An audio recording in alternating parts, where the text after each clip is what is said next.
Bem-vindos à aula de Sociologia. Eu sou o professor Ademir Matos e hoje nós vamos estudar a aula 9.1. Espero que vocês estejam bem dispostos para a gente estudar hoje, como nas últimas aulas. Vamos comigo? Na aula 9.1 nós vamos estudar a iniciação à pesquisa científica, né? Na segunda parte, iniciamos ali com o método científico, o que é conhecimento e tudo mais, os tipos de conhecimento, e agora nós vamos para a... Só colocar aqui a caneta rapidamente. Isso. Nós vamos aqui para conhecendo os métodos e técnicas de pesquisa, a elaboração dos textos científicos, que vocês vão estudar boa parte da vida de vocês, se não a vida toda, quem for seguir na pesquisa, nos estudos e tudo mais, e as diferenças entre resumo, fichamento, síntese e resenha, certo? Vamos seguir. Então, agora peço que vocês tirem um pouquinho aí do tempinho de vocês para refletir comigo. O que é a pesquisa ou o que é pesquisa? Pensa um pouquinho, né? Nós temos aqui um bonequinho bem grandão com uma lupa, tá? Apontando para o planeta. E eu quero que vocês pensem um pouco comigo. O que é a pesquisa? Quando alguém fala para você, vamos pesquisar alguma coisa, né? Seja música, seja dança, qualquer que seja o tema da sua pesquisa. O que seria a pesquisa? Vamos pensar um pouco junto, né? Nós temos aqui alguns balões coloridos que vão dizer um pouquinho, questionando quem, o que, porquê, onde, né? Então, quando nós começamos a pesquisar, a gente começa pesquisando alguma coisa, né? Se for algo que aconteceu em algum lugar, a gente pesquisa onde, né? Por que aquilo aconteceu e se tiver um protagonista, quem foi esse, né? Então, a pesquisa, ela é um processo sistemático de construção do conhecimento que tem como metas principais gerar novos conhecimentos, confirmar ou confrontar algum conhecimento pré-existente, certo? Então a pesquisa, ela é uma jornada, né? Você tem um caminho a fazer e nesse caminho você precisa de método, você precisa de uma forma de sistematizar, por isso é um processo sistemático, né? Porque a gente precisa transformar em um sistema, organizando esses dados, desde quando a gente começa a pesquisa.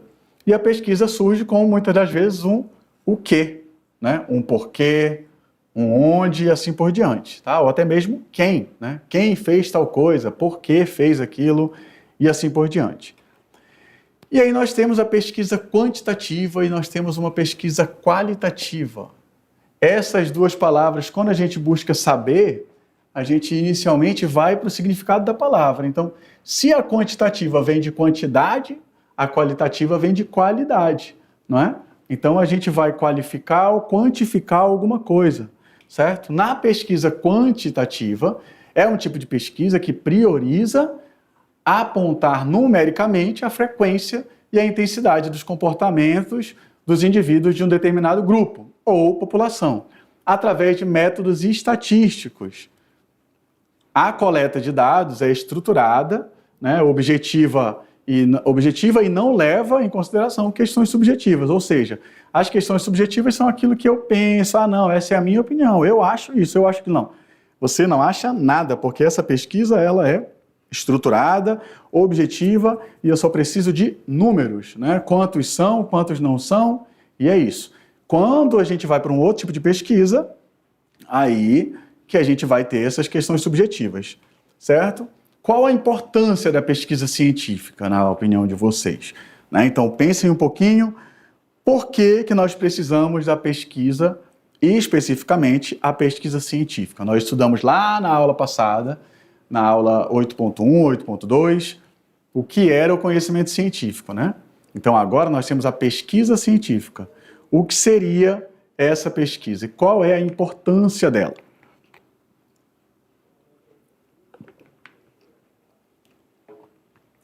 A pesquisa científica objetiva contribuir para a evolução do conhecimento humano em todos os setores, né? Nós temos aqui a fonte de onde nós tiramos essa citação e nós vamos agora para a pesquisa qualitativa.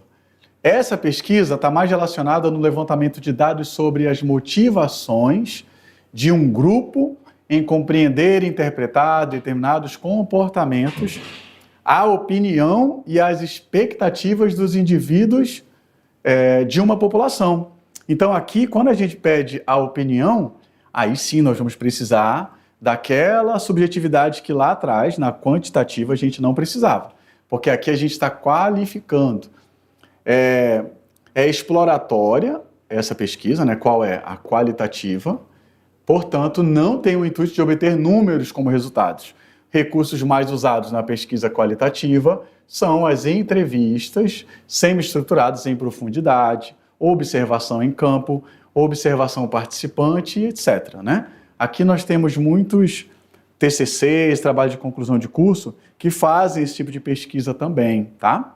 Porque precisam fazer ali um levantamento, fazer entrevistas e tudo mais. Aqui na imagem nós temos, né, uma imagem, um recorte de um jornalista, a gente vê pelo microfone que ele segura, né, entrevistando ali alguém na rua, tá bom? Só para simbolizar a questão da entrevista e tudo mais. Quais são as fontes primárias e secundárias de dados, né?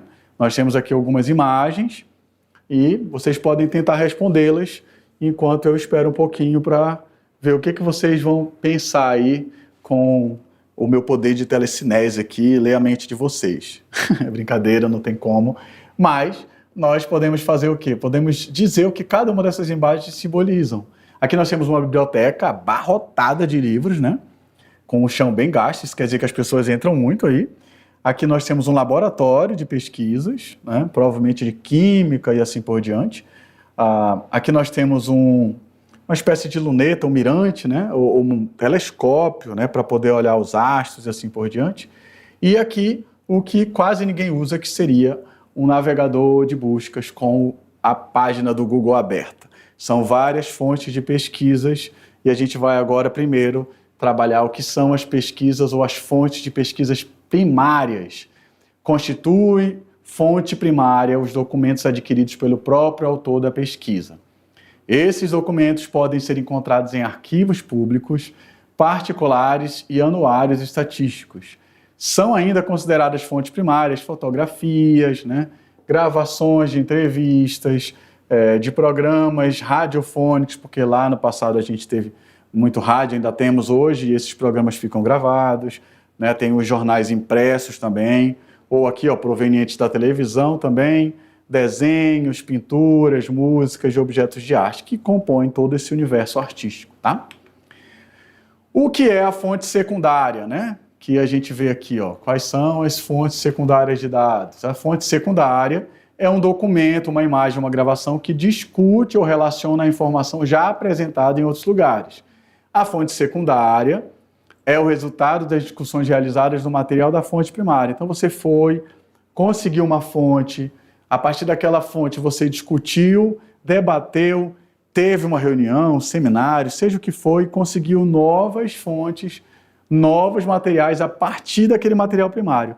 Então esse é ali a fonte secundária, é algo que surgiu e está ligado com as primeiras fontes que você conseguiu.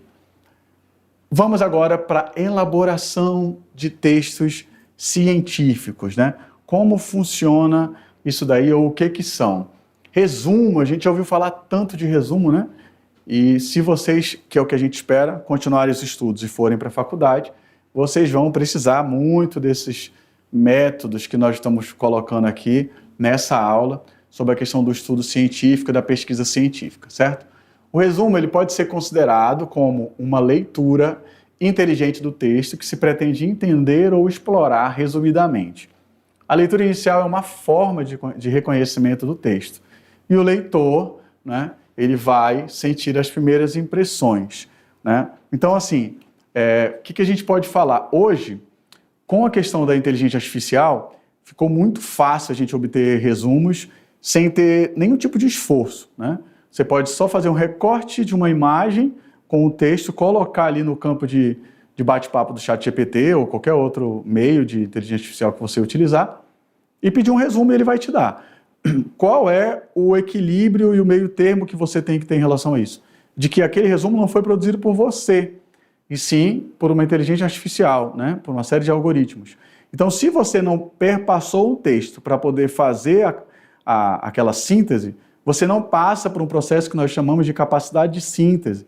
Você não está ali exercitando o seu cérebro, exercitando essa forma de conhecimento. Então, você vai, querendo ou não, né, deixando o seu cérebro, entre aspas, preguiçoso. E você vai precisar isso nos dias de trabalho.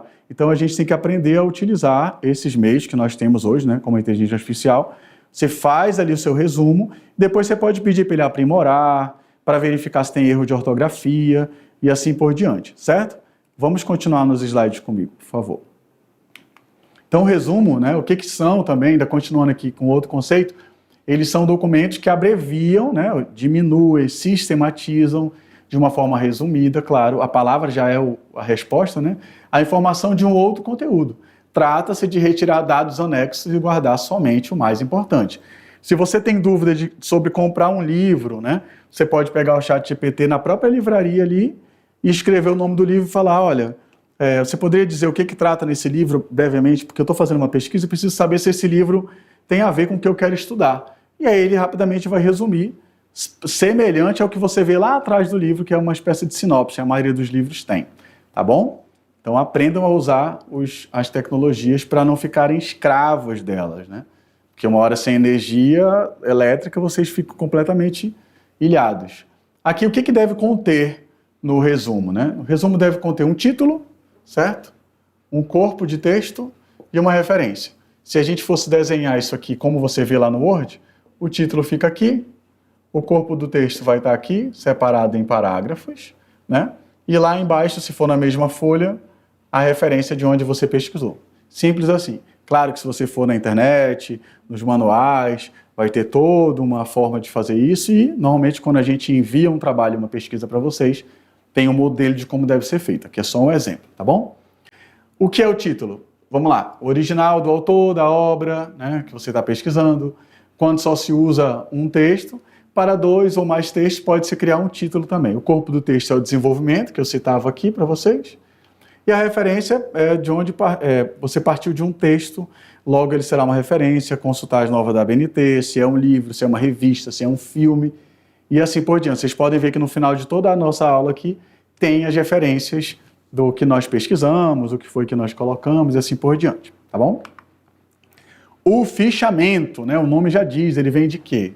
Ele vem de ficha, né? É um método de armazenamento, controle e consulta de informações sobre livros ou documentos através da elaboração de fichas, com conteúdos que facilitam o estudo e a aprendizagem. Utiliza-se das técnicas de um resumo e resenha para a elaboração do seu conteúdo. As fichas, a gente encontra muito, vocês já devem ter visto muito dessas fichas, ainda existem, né, no Brasil, em outros lugares do mundo. Você vai fazer uma consulta e tem uma caixinha, seja no dentista, alguma consulta médica, eles têm ali as fichas com o teu cadastro, qual é a ficha de anamnese que eles fizeram, qual é o seu histórico médico e tudo mais, quais são as doenças que você tem ou não tem, ou já teve ou não teve, vacinas que você já tomou. Então esse é um exemplo breve, rápido de uma ficha, né? Como se fosse uma ficha catalográfica. Essa vai ser ficha direcionada, seja para a questão médica, para a questão ambulatorial e assim por diante, né? E aqui, voltando para os slides comigo, vocês vão ver que a ficha, ela vão ter vários números, né? Ficha número 3, número 4, número 5, quando vocês forem na papelaria, ou vocês podem até mesmo imprimir. Isso vai depender dos critérios que o professor pede para você. Você pode fazer o fichamento, às vezes, nas folhas, que a gente chama de laudas. E o fichamento, ele é como se você separasse vários termos aqui, ó. É um procedimento realizado para ajudar no armazenamento de informações chaves de um determinado livro ou documento. Então, ou você vai pegar uma citação de um texto anotando o número da página, né? Ou você vai colocando ali vários tópicos daquilo que você pesquisou, sempre numerando onde você pegou e no final ou no começo, tem toda uma ordem para isso, você vai colocar como aqui, ó, nós temos o cabeçalho, né? O fichamento de citação, metodologia da pesquisa, que é a disciplina, professor Ivan Cláudio Guedes, né? Aí aqui nós temos a referência logo no início, tá? E nós temos aqui o exemplo do texto, ó, entre aspas, tá? Aspas aqui, ó, aspas aqui, e aqui está a referência lá do livro, a página, o ano, tá bem aqui, e o número da página. Número da página, certo? E aí no final, o local onde está ali a obra. Essa parte aqui os professores podem variar, dependendo das regras da escola, da universidade, e assim por diante. Mas é muito prático, é muito simples e ajuda muito a aprender, a armazenar. Você, quando vai fazer uma apresentação, podem prestar atenção quando vocês verem algum seminário, algum programa de TV, eles utilizam fichas, né? Não necessariamente uma ficha catalográfica de pesquisa científica, mas ela tem vários tópicos do que vai ter no roteiro do programa. Então as fichas elas se desenrolaram de uma forma que cada um hoje usa da forma como quiser. Aqui é o modelo de ficha catalográfica para estudo de pesquisa científica, certo? Que a gente usa na escola também. Mapa conceitual, né? Ficou muito famoso, as canetinhas coloridas, com o computador também, utilizando Canva, PowerPoint, o que for. O que são? São estruturas esquemáticas que representam conjuntos de ideias e conceitos, né, dispostos em uma espécie de rede de proposições, de modo a apresentar mais claramente a exposição do conhecimento e organizá-lo segundo a compreensão cognitiva do seu idealizador. Então, se eu montei um mapa conceitual, eu sou o idealizador daquele mapa, certo? Normalmente os mapas eles são feitos com balões, né?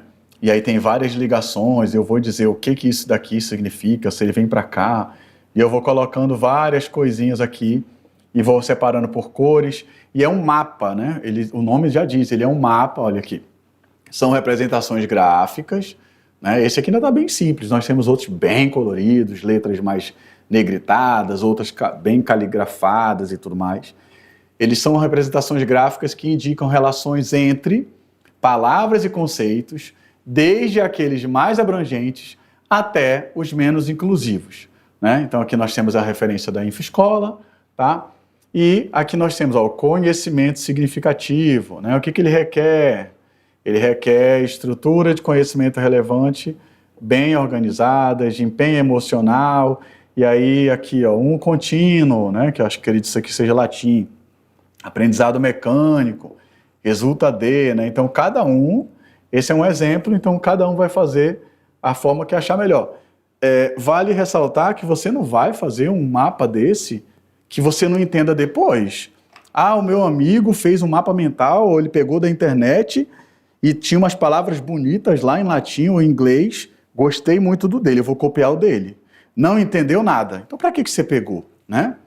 O mapa mental, você vai fazer esse mapa para você, o mapa conceitual, né? Tem mapa mental também.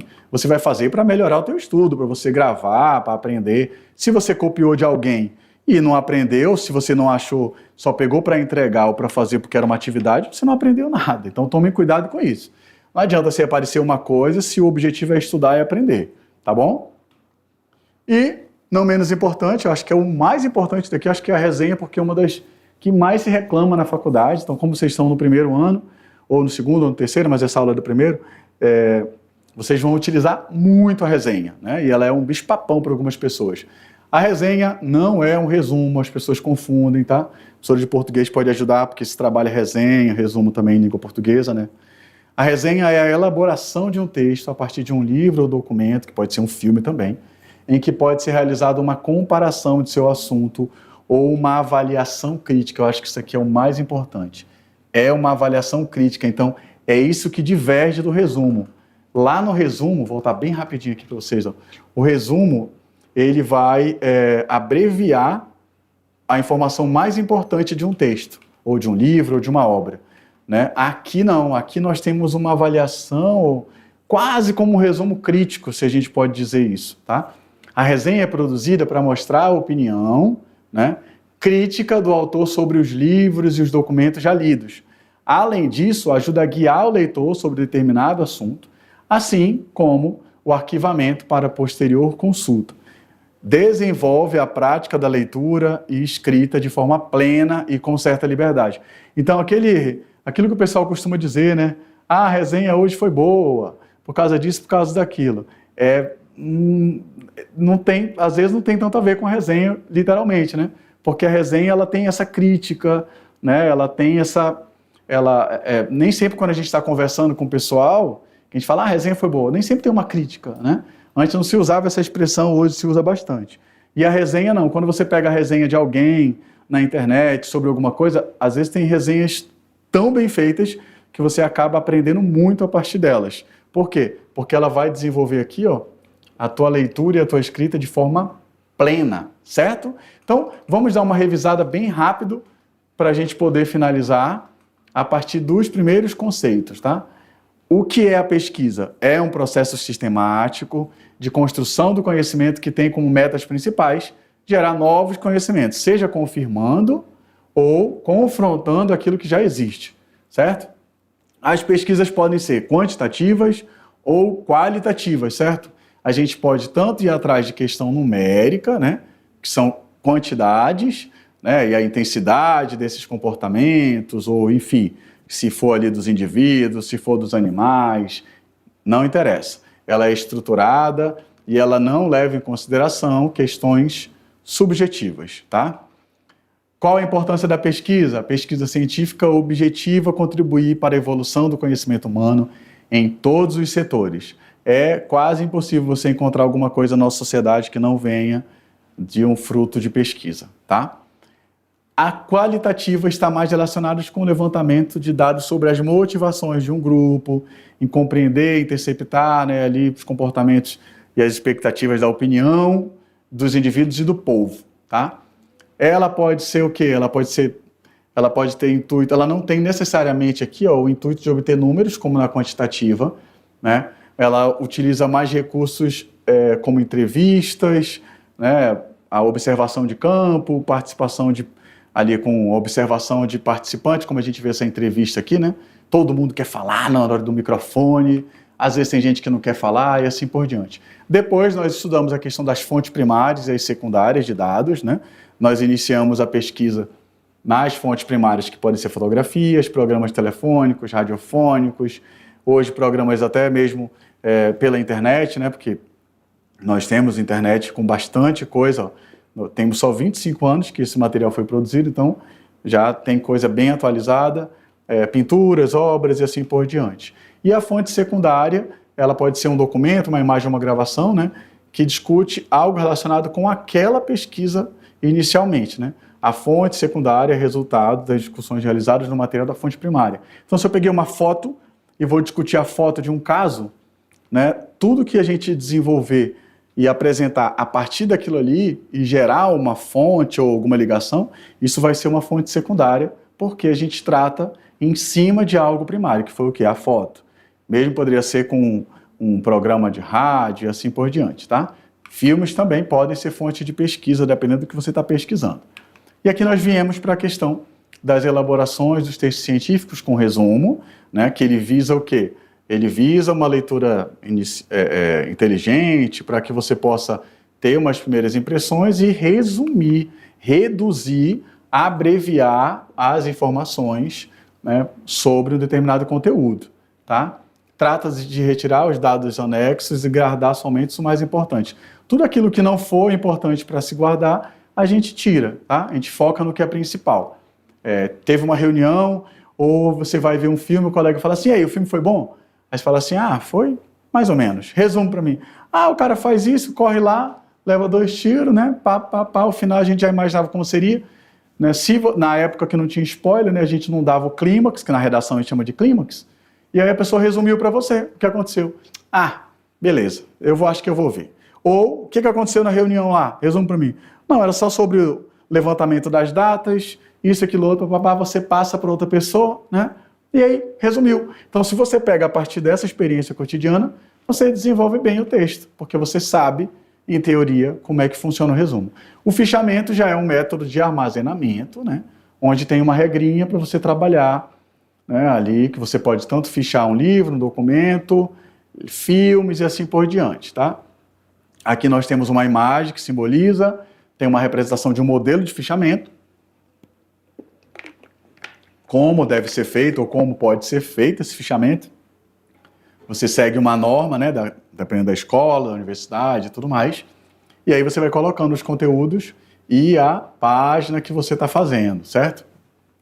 Depois nós vimos a questão dos mapas conceituais, né, sobre como funciona esse mapa conceitual, uma espécie de organograma aqui, ó, né?